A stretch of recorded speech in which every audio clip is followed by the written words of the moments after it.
قرآن پڑھو، اس میں بہت ساری چیزیں جنہوں نے یہ انکشاف کیا کہ کچھ سمندروں میں ایسے اللہ رب العزت نے بنایا ہے، وہ بھی آپ کو مل جائیں گے۔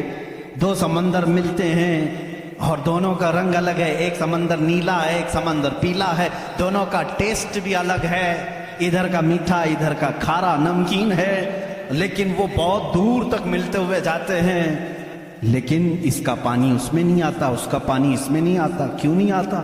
اللہ فرماتا مرج البحرین یلتقیان، مرج البحرین یلتقیان بینہما برزخ لا یبغیان فبأی آلاء ربکما تکذبان۔ اس رب ذوالجلال نے فرمایا ہم نے دو سمندروں کو بہایا ہے، دیکھنے والوں کو ایسا لگتا ہے کہ یہ مل گئے ہیں، لیکن ہم نے اس میں نہ دکھنے والی ایک ایسی دیوار بنائی ہے کہ اس کا پانی اس میں نہیں ملتا، اس کا پانی اس میں نہیں ملتا۔ یہ بھی کون سے رسول کی زبان سے اللہ تعالیٰ بتا رہا ہے لوگوں کو جو رسول کبھی سمندر کا سفر کیا ہی نہیں؟ اس رسول کی زبان سے اللہ نے دو سمندروں کے ملنے کی بات کی۔